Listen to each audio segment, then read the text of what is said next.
Ayan na. Kamusta kayo dyan, mga kameta?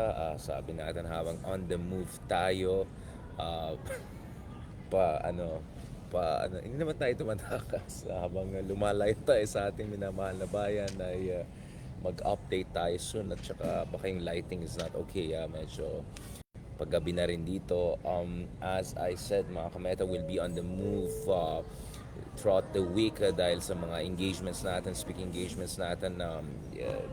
Soon kasama po natin a couple of foreign ministers and top experts across Asia para pag-usapan natin ang pwede mangyari sa atin dito sa ating continent, sa geopolitics natin, anong pwede mga cooperative mechanisms na gagawin sa mga susunod na taon as Donald Trump 2.0 takes over. So update ko kayo dyan. Obviously, ang mga kausapin natin in the coming days hopefully are foreign ministers and experts from Japan, from India, other major middle powers, no?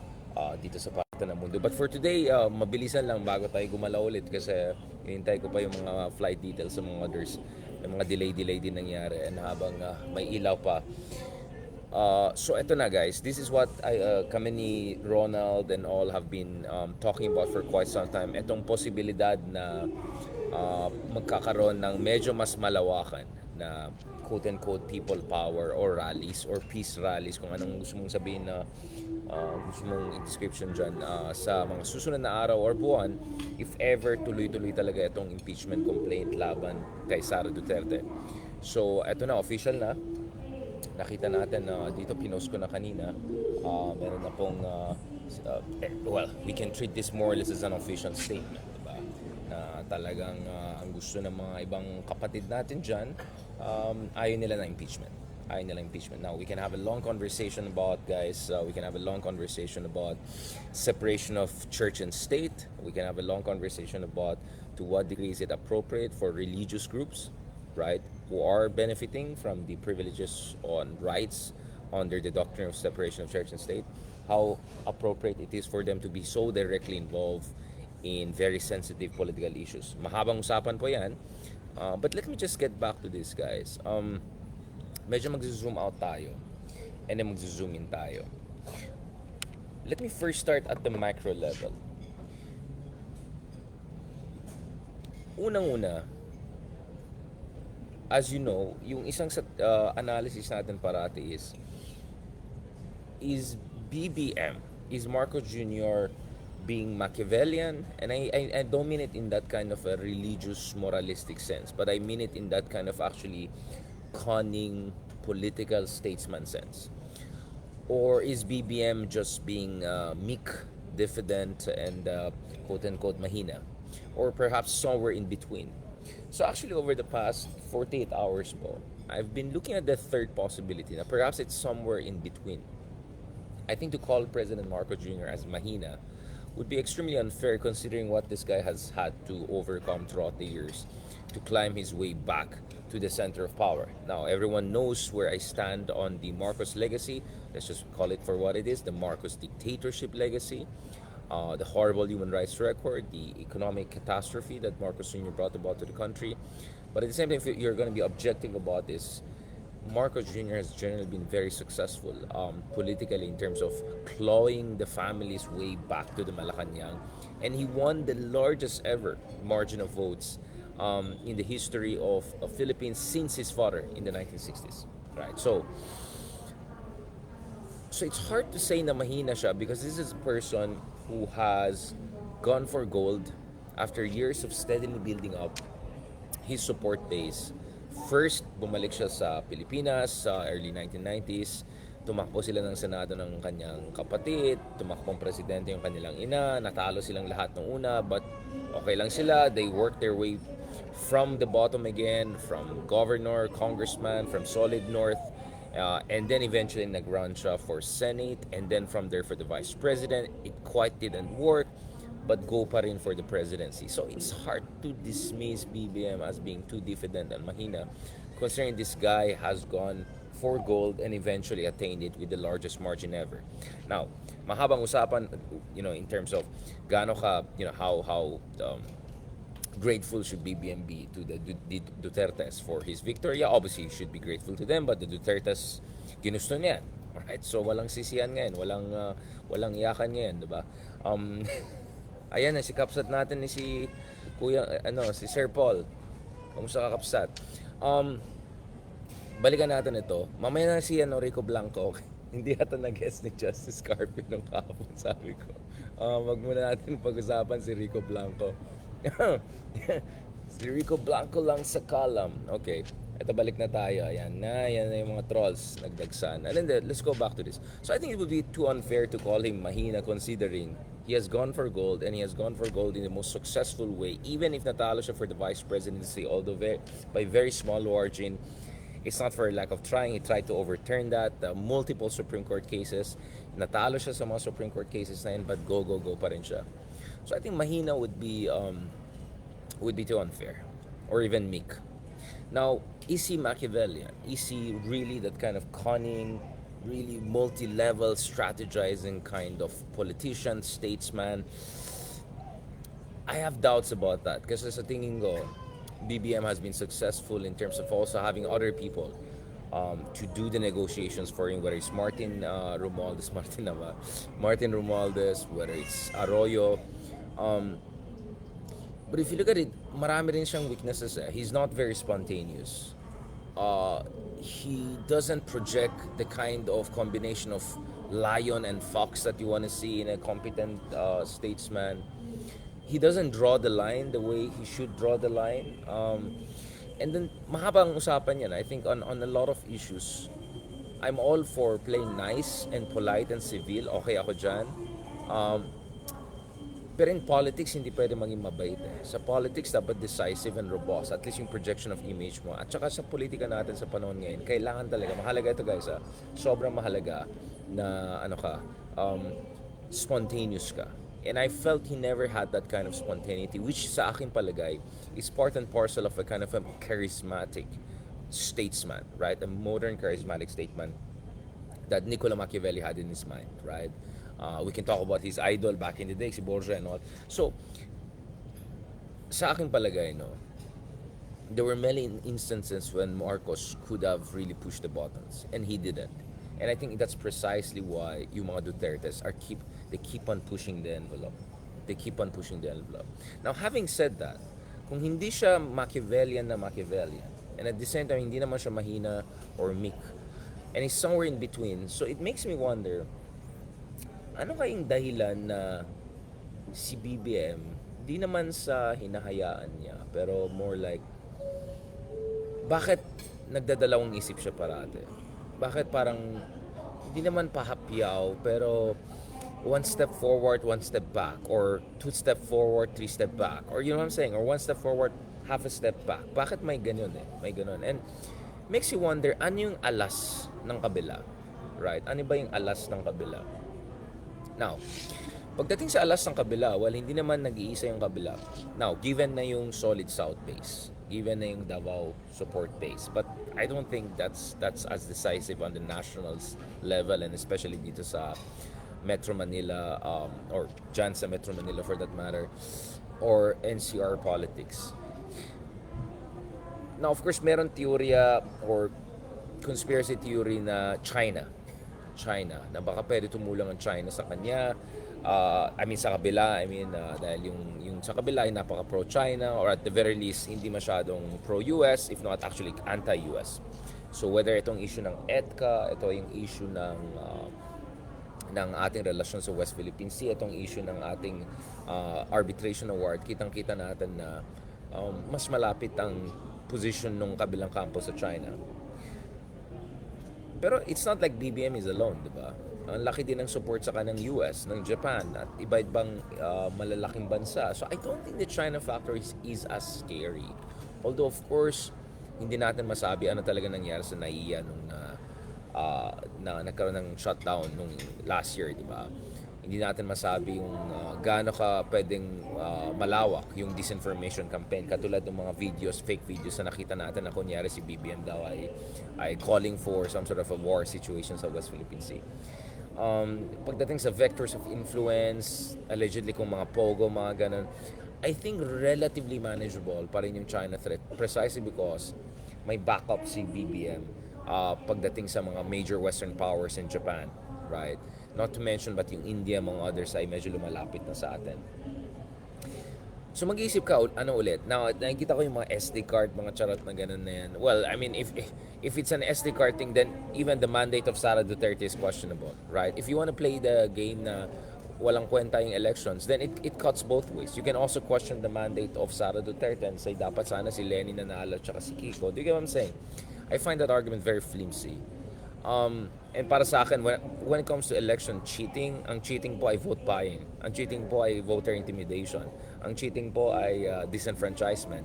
Ang cheating po ay yung walang oportunidad yung mga alternative people na tumakbo sa politika. So the cheating already happened before even the election vote was cast, the ballot was cast, right? So wag tayo masyado mag-obsess sa automation of elections natin. Ang mas malaking problema pa natin yung vote buying and voter intimidation.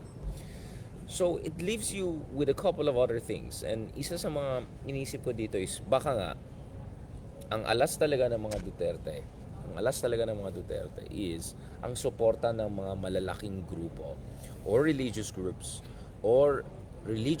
who hindi lang may puwersa pagdating sa block voting, so-called block voting na milyon-milyon, pero baka pwede rin to push it a little bit further.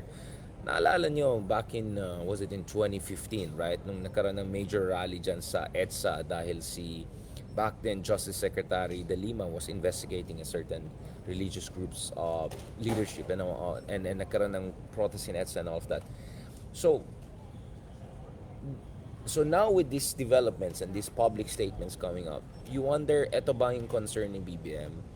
Na baka if etong impeachment na ito ay tuloy-tuloy or something drastic happens against Duterte's, baka this could create a spiral effect.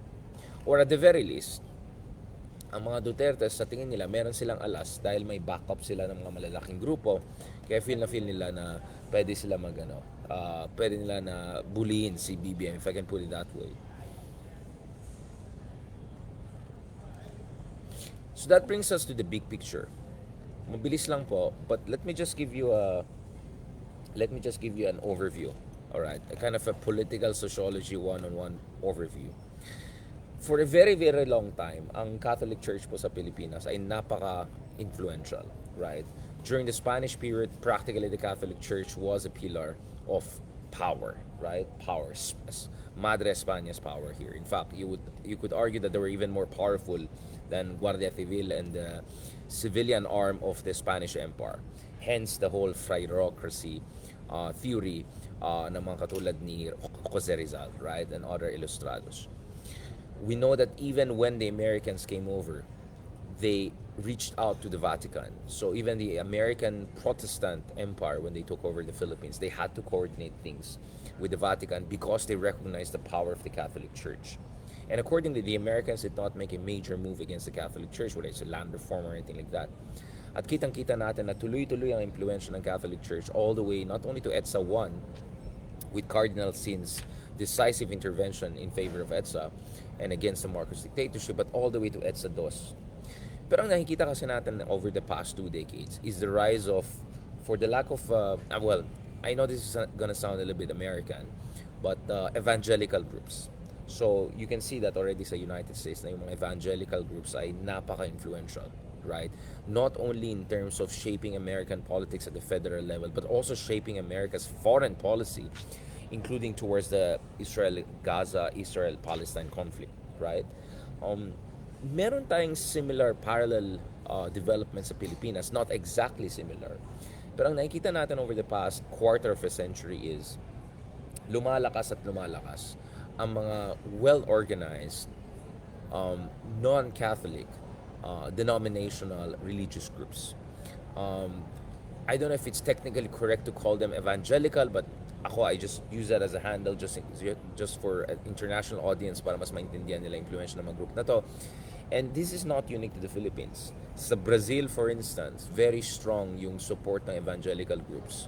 Again, quote-unquote evangelical groups for Jair Bolsonaro, for instance, when he was challenging the progressive Lula government. Nakikita natin sa Nigeria, much of, global south countries whereby malakas yung Christian groups, lalong lumalakas ang impluwensya ng mga evangelical groups na yan, no? So in a way, kitang-kita natin ang nangyayari din ito sa Pilipinas, no? And as these evangelical groups become more and more influential, nakikita din natin that the Catholic Church doesn't have as much influence in shaping politics. Naalala ko, more than a decade ago na pag pumunta ka sa simbahan or something, you would hear the the guy there at the platform would say things against, I don't know, Riza Ontiveros, or against Aquino or whatever on the RH bill. And eventually, despite that opposition, the RH bill was able to get through. And I think that was the first major indication na the Catholic Church is not as influential anymore in terms of shaping Philippine politics, right? And just as we notice that, nakikita din natin na lumalakas yung mga sectoral groups na yan, right? Kitang-kita natin yan when major politicians, major people running for Senate, people running for Vice President, for President, would try to court the support of these groups, would give speeches before these groups. So kita natin na lumalakas at lumalakas ang impluwensya ng mga iba't ibang groups na yan. So now, anong implication ito sa nangyari ngayon? So, anong implication nangyari dito? Because alam natin yung ibang yung isang impeachment complaint, particularly the first one sponsored by Akbayan among other things, it was supported by a multi-sectoral group. Hindi lang Magdalo, hindi lang sila mamamayan liberal, but if I'm not mistaken, even the church was behind it, was supportive of it, right? Openly supportive of it. At kitang-kita natin, especially after 2022 elections, sa pagkaalam ko, medyo malalim din ang pagsusuri ng ating mga kapatid dyan na Katoliko in terms of understanding, how can we reestablish connection?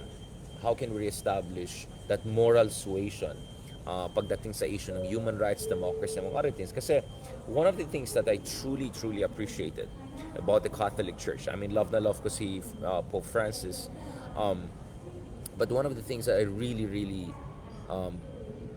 appreciated about the Catholic Church sa Pilipinas over the past decade was etong ginawa. Now, we can have a long conversation about the reforms that have to happen inside the Catholic Church, and that's why we can have a long conversation about that. But what we have seen here is the Catholic Church was very much with the Filipino people nung nagkaroon ng EJK right and left. And kitang-kita natin soon to be Cardinal David, right? Or Cardinal na pala siya, no? And other major Catholic religious leaders really stood by yung mga victims ng EJK. Sila ring tumulong sa funerals, silang tumulong sa mga pamilya ng mga biktima ng EJK, silang tumulong sa mga komunidad na natamaan ng mga very violent police operations. So, I think there is this arc kung saan the Catholic Church is reestablishing its connection with the Filipino people and also reestablishing its position in favor of human rights and democracy, or at least democracy as it stands. Now, mahabang usapan to in terms of internal conversation, may mga debate rin here and there. No institution is monolithic. We can talk about that forever.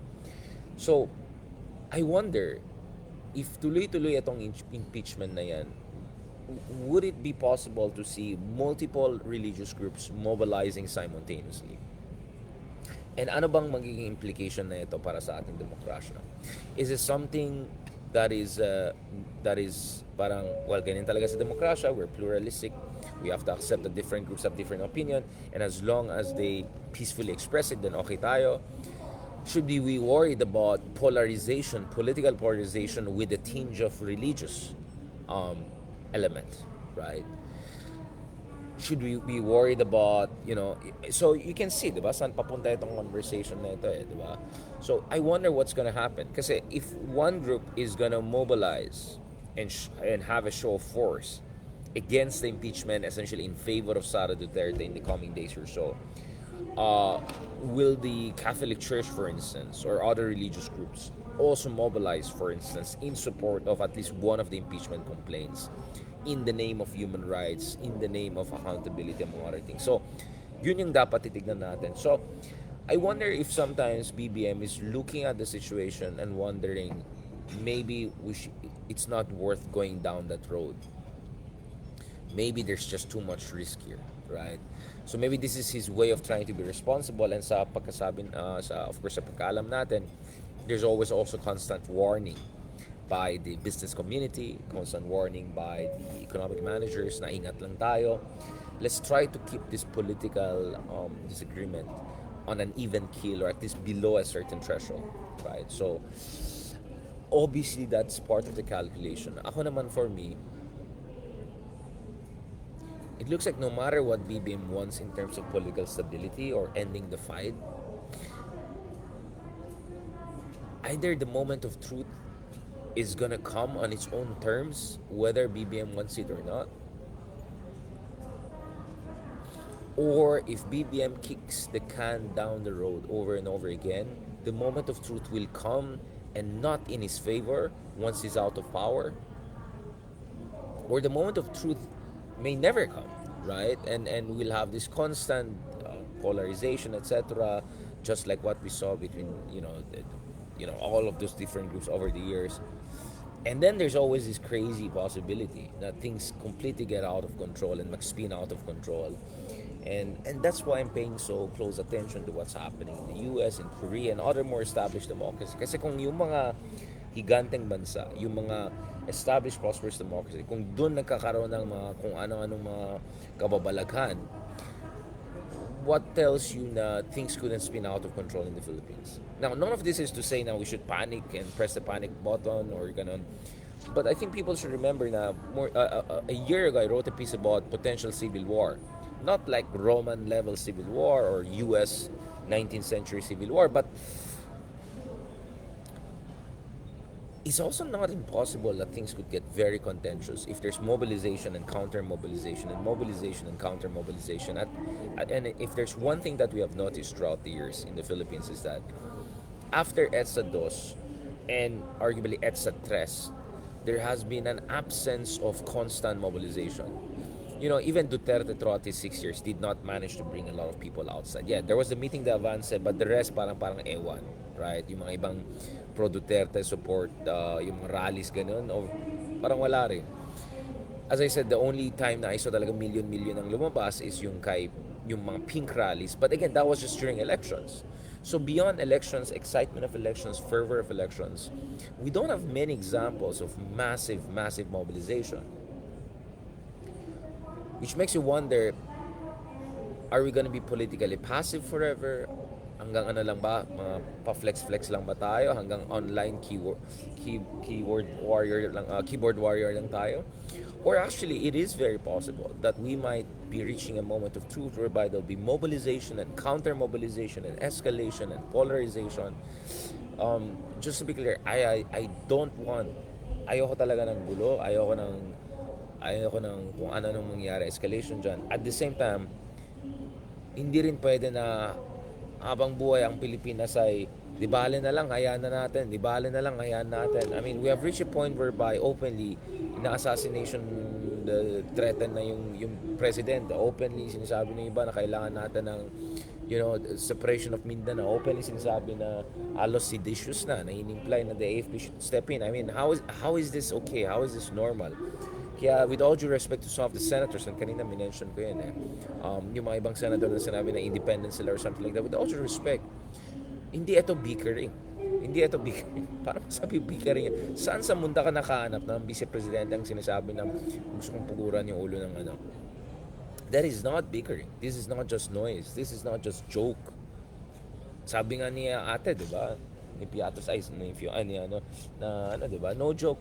So, this is where I wonder if BBM is the right guy for the moment, because hindi siya mahina or meek per se, but I'm not sure he's also Machiavellian enough to meet the moment at the place he should meet the moment. And this is where I think the moment could be forced upon him. And if there's no center of gravity, right? If there's no center of gravity, this thing really can easily get out of control. And if the alternative is let's just not do anything, sampasam file lang, walang mangyari, natakot yung ibang congressman, and nothing, that's also actually not also good, because that also means na okay lang sa atin, kahit openly threaten mo yung president, okay lang sa atin, kahit di mo ma-explain yung mga piatos at kung ano-anong Mary Grace yan, then Either we're a banana republic or we're a dangerously polarized country. So how are you going to break that deadlock if we don't have decisive leadership, if we don't have the center of gravity?